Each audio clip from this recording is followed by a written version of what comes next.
When you hear the phrase soft as steel, what do you think of?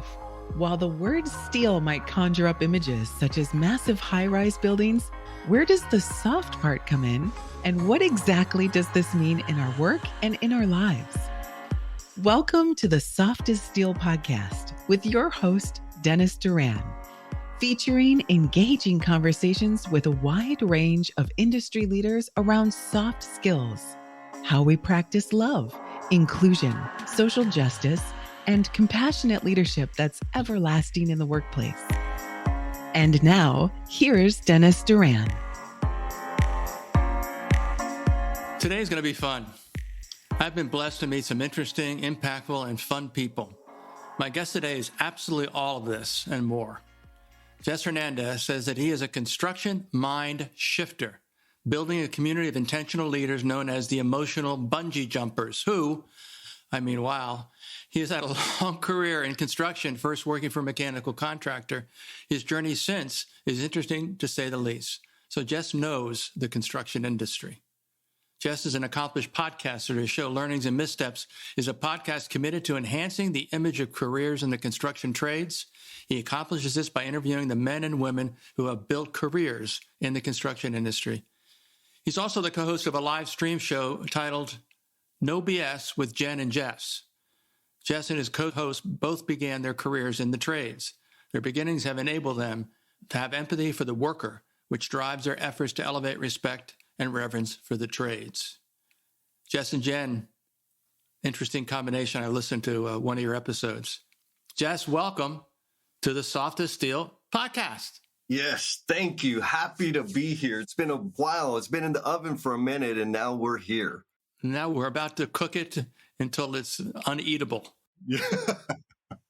I want to just jump right in. I think your mind shifter thing is interesting. So it's not a major element of our conversation, but how and why and what does it mean to you to say that you're a mind shifter? That's a beautiful question. And you're the first that's ever asked it. So thank you for that. The mind shifting thing comes from the earliest inkling of it came when I was in charge of training and development back when I was working for the mechanical contractor. A buddy of mine, Mauricio Payan, he's a pretty good artist. So he drew a picture of a landscape with a couple guys over on the fence, a horse, and a guy whispering to the horse. I was the guy whispering to the horse. The horse represented the field staff. And the guys hanging out on the fence were asking each other, do you trust him? Does he know what he's talking about? And so he labeled me the workhorse whisperer. This was 15, 20 years ago. What he was alluding to was this mind shifting thing, right? The ability to connect with people and influence people, to try something new, to give something a shot, to give a little excitement about it, and maybe shift their mind just a little bit about what they assumed the outcome would be or what the intent was. And so over the years, accidentally, I've I think, built or developed that skill. Mm-hmm. And more recently, we'll say in the last 5 years or so, people have told me directly how I've helped them shift their mind about different things that they were opposed to or fearful of, etc. And I decided to use while I was building my website, and needed a tagline for my business. And the tagline was delivering mind-shifting experiences. And so Mind Shifter was just a natural piece to add into the bio on all the socials, etc. Your mind shifting, is it your calling? Ooh, that's a great question. I don't know. No, it's not my calling. I think it's a natural skill, natural gift that I was blessed with, that I used and abused for a very long time. And then I learned how to use my powers for good. So I think it's a natural gift and talent. Maybe not my calling, because obviously I can use it for nefarious reasons. And I choose not to do that anymore. Mm-hmm. So when you began your career in podcasting, what was the inspiration to get started with that? Oh my God. So podcasting came from COVID, the lockdown. So before COVID happened, in my career, I found as much, I guess by the time I got to the superintendent level, working in the field, I found any excuse to interact with educators, parents, and students about careers in the industry because I didn't know that it could be this awesome. And I knew there weren't many people talking about them. So I'd go to schools and functions and different things to talk about it. The pandemic hit, schools shut down. My job at the time, I was traveling the country supporting a lean initiative. My travel got cut. They said, stay home, work from home, figure that out. And so I needed an outlet.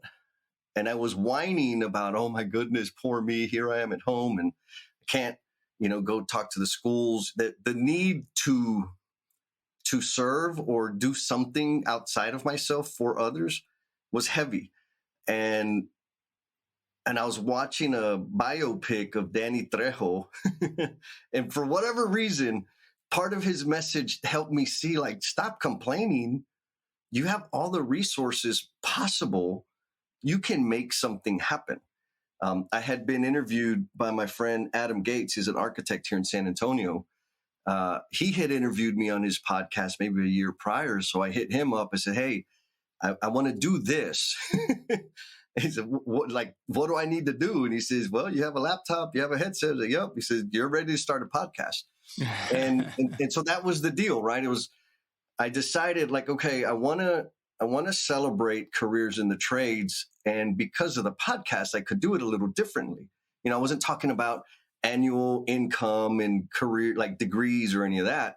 What I really wanted to do was demonstrate to people or introduce to the general public the spectacular side of craft professionals and construction professionals, because, I get so many times I've been introduced at parties and to friends, and what do you do? So I'm in construction, like, oh, construction, right? Mm-hmm. And so there's like this assumption that folks in construction don't have passion for things, or maybe lack a certain level of intellect. And I wanted to show people, again, the magical side of these folks. And so I started interviewing people to find out or to help highlight all the amazing things that they were doing within their community, the facts of life is not a straight line, and what footprint they want to leave on the world going forward.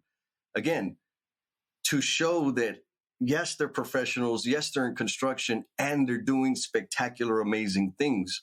And so that's what it became. That was the whole purpose behind it, and it hasn't died yet. So they're doing spectacular things. When you say that to someone who you're trying to inform, how do they react, and what do you say to follow up on that? Yeah, a lot of times the response is like, how much do they make? Or, oh, they start their own business. I'm like, yeah, like those things too. So I always kind of default to Fernando. Fernando was like the avatar, the image of the person that I wanted to highlight, because he's a person. He's episode number 3, sheet metal mechanic. I was pressuring him and bugging him to be a foreman. Finally, one day he sat me to the side and said, Jess, I don't want to be a foreman. I'm not obsessed about the job the way you are. I just adopted my grandkids. I'm involved heavily in this nonprofit group where we do fan drives and toy drives and all kinds of stuff for an underserved part of our community here in San Antonio.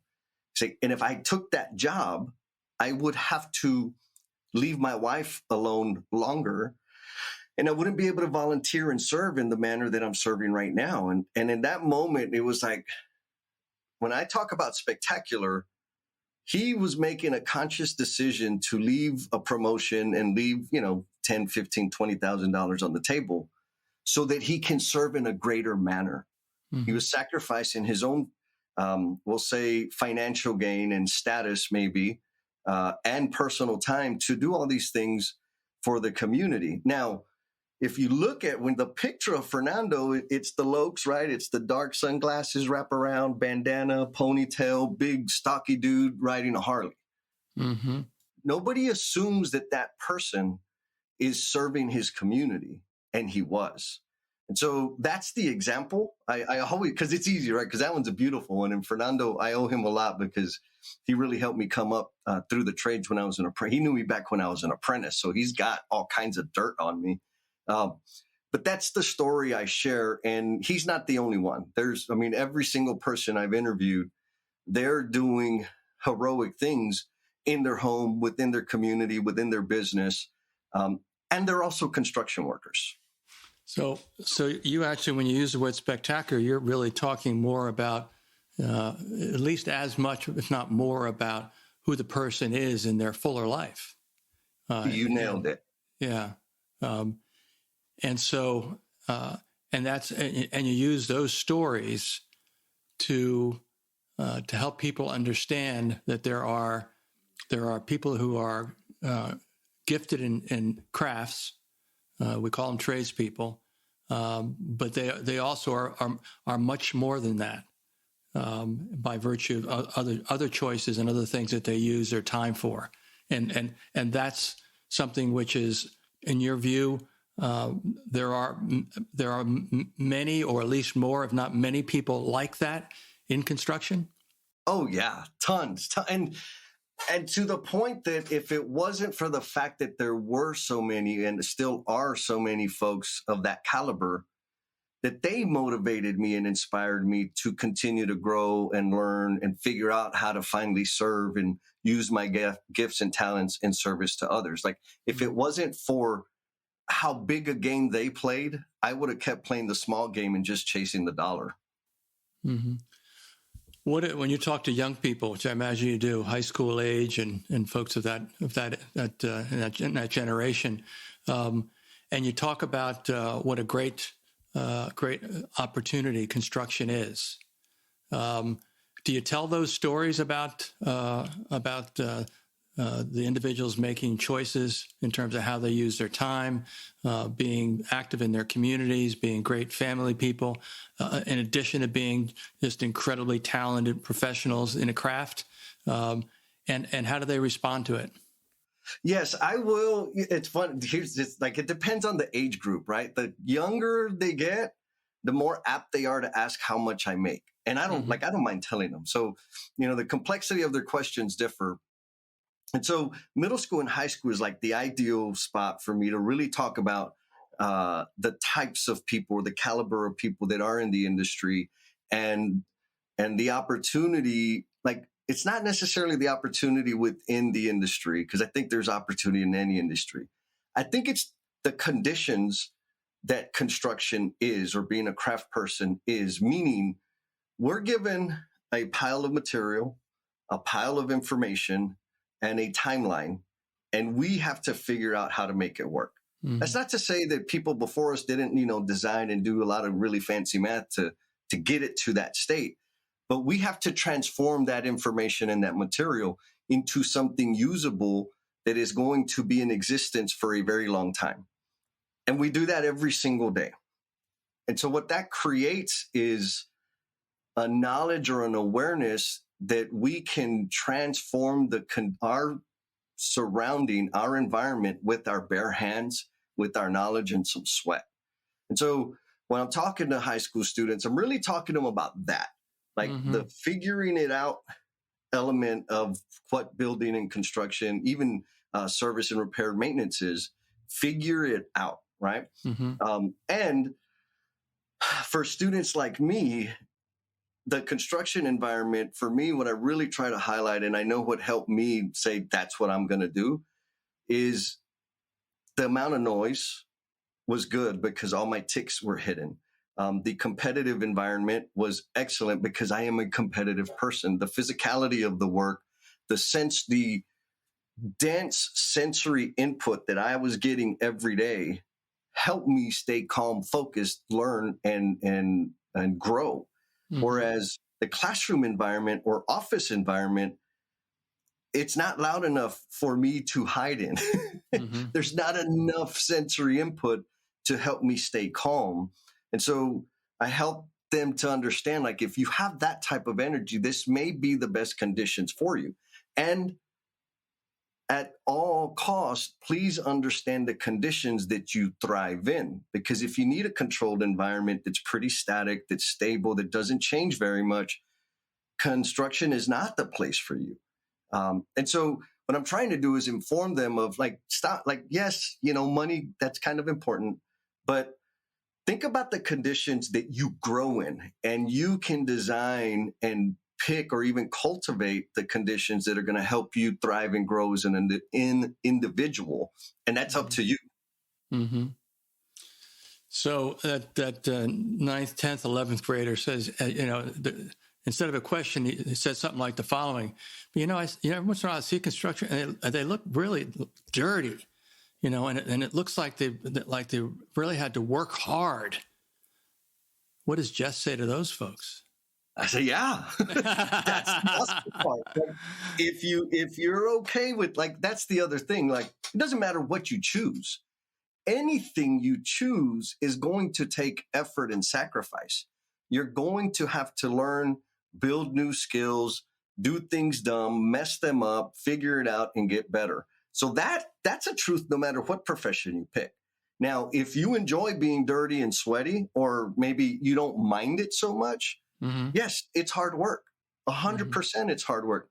For me, it's easier to do that than it is to sit quiet and not move. Like, no way, I cannot do that. And so there's that element of it. Now, the other part is like, yes, and you can choose to stay in that, we'll say, level of earning within the industry, meaning dirty and sweating, putting your hands on stuff. And you can also choose to progress your career beyond that. Foreman, you'll be superintendent, project manager. There's all kinds of different jobs within construction that don't require you to be sweaty and dirty. None of them are any easier, but the physical element and working in the elements on the building construction side, trade side, is a huge factor. And so you get to say, no, I don't want to do that. And if you don't, you got to find another industry to work in. When you engage with these students, you get a sense of how many of them you've actually affected to end up pursuing, looking into apprenticeship programs or thinking about trade schools or those kinds of things. Do you have any feel for, how well you're doing selling the construction industry? Yeah, not so much anymore. Back when I was working for the mechanical contractor, I absolutely did. And part of that was because we were strategic in connecting with CTE programs. And so these students were already in construction trades or some kind of construction related thing, curriculum. And so they are ready. I mean, that was like predetermined that they have an interest in the industry. Now, I'll share this. We had crafted an internship program for students below the age of 18 because they can actually work in the field. There's some things that you got to work through insurance-wise so that they can be in the field putting their hands on tools and stuff. But it is a possibility. Like, we did it. Anyhow, as we were developing that program, I was hiring high school grads to come work with us. And the intent was to hire them long-term. The educators, I got them from 3 or 4 different schools. The educators kept giving me their straight A students. And that first summer, they didn't do so well. And it was kind of baffling, right? Second summer, we came back and I said, okay, the group that you're giving me, it's not working out. Like, they quit and our guys are frustrated with them. And so I finally said, here's what I need. I don't need the straight A student. Please don't give me the straight A student. I need the students that have been in some sort of extracurricular activity that required them to be at school before everybody else had to be there. That required them to be after school after everyone had left. That required them to be on a team. And if their grades are B's, C's, and D's, I don't care. If they're kind of mouthy and push back and troublemakers, I don't care. This is what I need. When we started getting those kids, they did really, really well. Surprisingly, they had mouths on them, but we all do. And when I went back and reflected with our team members, the straight A students would not make a decision. They would only do what they were told. The other kids, the troublemakers, the tough ones, they were used to figuring things out on their own, and they weren't scared of messing up or getting in trouble. And so in terms of like which ones do I see actually making it a career and going the long way on the trade side of it, it would be those students. And of course, when we got them through the internship, that opened up a whole new pool of students that was very easy to discern whether they were going to make it through 4 years of apprenticeship or work the summer and split. What were the things that you saw in them that was predictive of them being successful? What did you see in them? So the first thing was figuring out how to get to the job site on time, which sounds generic, right? Like be on time. But these kids didn't have cars, right? There was one kid, he didn't have a vehicle. His parents didn't, like they got around in public transportation. The job sites, 90 minutes away from him on the bus. Mm-hmm. And he was able to find his way there. Like he did what he needed to do to get there. Or showing up and asking questions, like following directions explicitly and also asking like, okay, what am I going to do next? Mm-hmm. That always seemed like, oh, there's something with that kid. What am I going to do next? Because in their mind, they've completed it. Some kids, some of those students, you know, they would they would drive up at 6:59 and drag their heels to to stretch and flex. Mm-hmm. And then by a month or two later, they were gone, mostly because they didn't like waking up early in the morning. Mm-hmm. And so it seemed like there was the two things. One was an intense appetite to learn. That's the like, what am I going to do next? Mm-hmm. The other was how like their threshold for discomfort or maybe low convenience. Like some kids, if it was, oh, I got to drive all the way to that side of town. Like, yeah. Well, is there another option? Like, okay, good indicator. You may not be here long term. The other kid said, okay, I got to be there at 7. I'll figure out how to get there. So the level for, their threshold for inconvenience or discomfort, they had a high threshold. They were going to make it. Makes sense. Over these last few years, what have you seen in terms of the potentially increasing numbers of programs designed to identify and try to attract young people into the industry? What's been going on the last few years that you've seen? And yeah, I'm going to vent a little here. I see a lot of people complaining about it. Mm-hmm. A whole bunch of people complaining about the labor shortage. Mm-hmm. And I get it, right? Because it's painful. It's very difficult. Now, where I see a good, strong, repeatable methods or processes is kind of in recruiting from university, right? So we're looking for different level of folks coming into the industry. They do real good there. But when it comes to recruiting into the trade space, it's gotten a little better. There's a whole bunch of, like here in San Antonio, there's a whole bunch of outfits that have started their own internship program that puts kids, like they're still in high school, over 16 years old. They work them over the summer. They put them into that internship program. Once they graduate, they get them in an apprenticeship program. They have a whole track for them to excel as much as they want. Mm-hmm. That was absent 10 years ago. So that's happening here in San Antonio. There's a whole bunch of trade or organizations that are really focused on bring back the trade. Steve Turner has his scholarship out there. So there's a lot of energy around introducing trades to high schools and middle schools, which I think is phenomenal. The problem and the irritation for me is it doesn't matter if the trade contractors aren't hiring the kids. Like, right. Who cares, right? If you need them. And, I had to overcome the same thing. I had to have my own mind shift when I was in charge of labor and I was out recruiting personnel. And I had to say, we got to try a new pool. And I got a lot of pushback for it. And so same thing, we bring we'll just say companies that are hiring employers. We just had one last week here in San Antonio. We had the Construction Career Day. Almost 900 students from around Region 20 here in South Central Texas. I don't know, we had 40, 50 different vendors there, employers. Some weren't hiring. Some were there so that their brand could be seen. Yeah. Others are stuck on, but they're kids.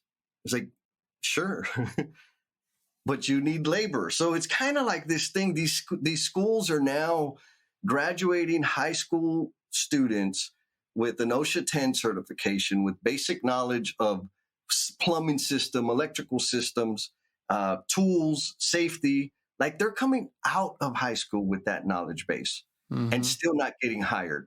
So that's not the education system's problem. That's the employer's problem. And Right. so I think, yes, there's a labor shortage, but trade contractors are doing a pretty miserable job at hiring younger individuals. Just bottom line. And I'd love for people to like rebut that in the comments of when you post this and list the name of their company and their contact info so that high school students can go reach out to them and go work for them, because that's all we need to do is connect them. That's it. Yeah. Why do you think the employers are balking at taking the step of hiring that individual, that young person who is of age and has a level of preparation that his previous generations and others coming in the industry years ago did not have? Why are they balking? Yeah, I'll speak for the people that I worked with directly, because it was funny. We did this internship program thing, and everybody told me, I'm not a babysitter. I don't have time to be holding their hand and teaching them stuff. And I ain't got, somebody's going to get hurt and they're kids and wah, wah, wah. I said, fine. Like, you're not, because we were very intentional around identifying like a mentor that was going to be paired up with this high school student, and to kind of walk them through the thing and assign them the task and keep an eye on them and keep them safe and make sure they were learning the different things they were supposed to be learning. About 3 weeks into the program, when the kids finished for the summer and came to work for us, about 3 weeks in, people were like, Jess, like, why didn't I get an intern? I said, because you're a chicken, right? You're a big, scary boy. So we weren't going to do it. So I'd say the biggest problem is their perspective, their mind, right? Like they think that they're kids and they're going to have to be babysat. They're adults now and they're going to have to be developed. Yes, just like every single one of us was. So I think the biggest issue is they've just never done it. And they don't know what to expect. And it's kind of funny. It's like, okay, so then my experience was, at the time, we were hiring the same guys and they were making the loop around, right? They'd come in, they'd work for us for 3, 6, 9 months. We'd lay them off or let them go for whatever. They'd go chase a 50-cent, 75-cent raise somewhere, come back around. And I was paying $50, $75, $1, $1.50, $2 more every time he made that loop. And so my cost kept going up, but the return stayed the same. They didn't upskill. They didn't learn anything new. These high school students were hungry and excited to come to work. And so think about this. The energy they brought was 18 years old, we'll say 18 years old, living at home, working full time, 40 hours a week, Monday through Friday, 7 to 3:30. Their peers are all working odd jobs, working weird hours, unreliable schedules, unreliable shifts, nights and weekends. So they loved this job. It benefits and all the other stuff. They came to work with an enthusiasm that was amazing. Now the 20, 22, 23-year-old that had a family, got a car, got rent, got all that pressure, was coming to work, making, we'll say $2, maybe $3 more an hour than this high school student. How enthused do you think they were? They weren't, because they had all the pressures of life on them. Anyhow, when we had to take the jump, we had to try something different. We did. We paid very close attention to it. We learned there were some bad hires, there were some bad assignments, but over time we got pretty good at it. And it created a pipeline, right? Because then those kids were telling their friends, and next year the friends were lining up for us at the college or career day or whatever it was. And so we were able to keep recruiting those students. But still, people want to know, like, how do you pick the best one? Mm-hmm. I don't know. Pick a bunch of them. One of them will be the best one. If you pick one, just tell yourself they're the best one. And so I think it's that. I think the biggest thing is they've never done it. There's such a gap between the high school students that they may be recruiting and the average age of the tradesmen or journeymen within the organization, that it just seems super foreign. Now, the other thing, I'm going to get in trouble for this one, but the other truth is a lot of those journeymen, HR ops people that are struggling with making the decision, they have kids the same age. Mm-hmm. And I think that they're assuming that every kid is as dumb as their kid. That may not be a nice thing to say, but I think they're projecting what they experience or their disappointment with their own kids on this whole other group of kids that they've never even met.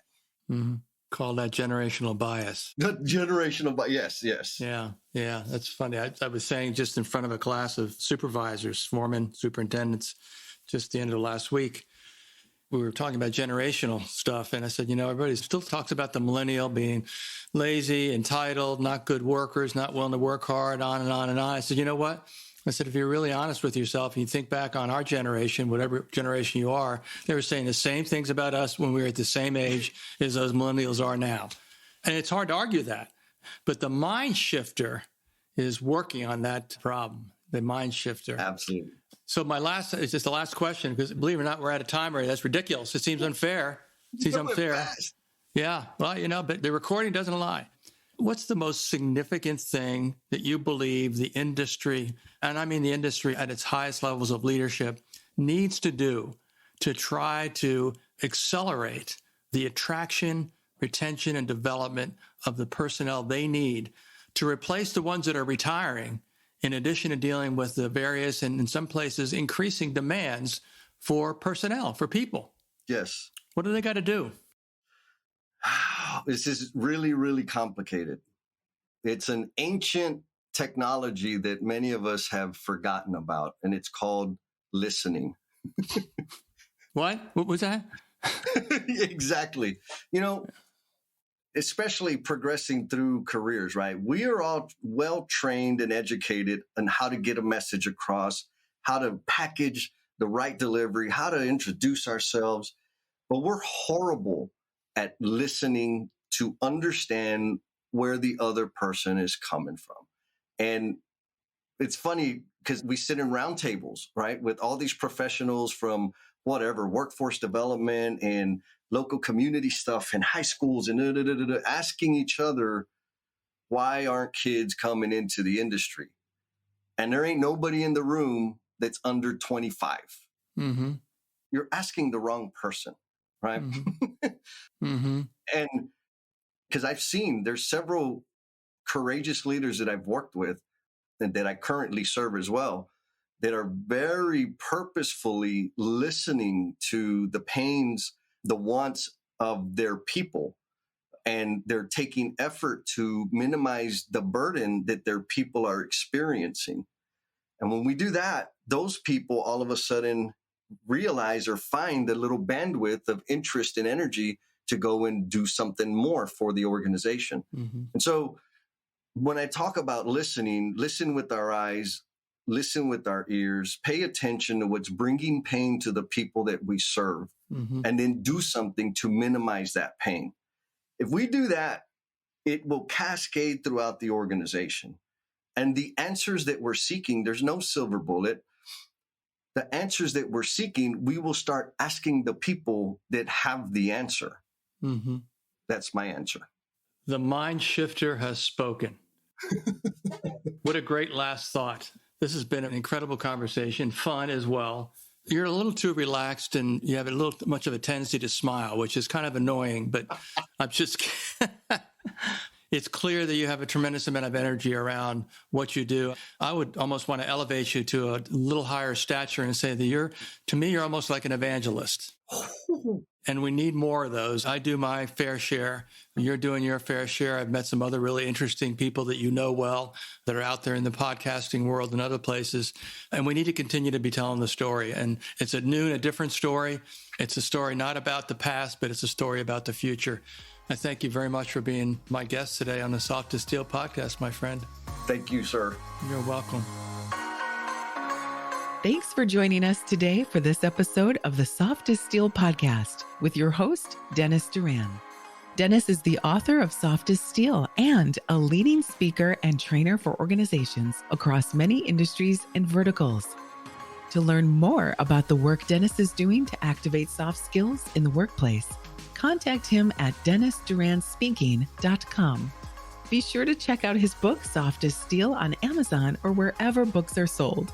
You can subscribe to this podcast on iTunes or wherever you'd like to get your podcasts. And please remember to share this episode with your friends, colleagues, and anyone you feel would benefit from the conversation. We'll see you next time on the Soft as Steel podcast with Dennis Doran.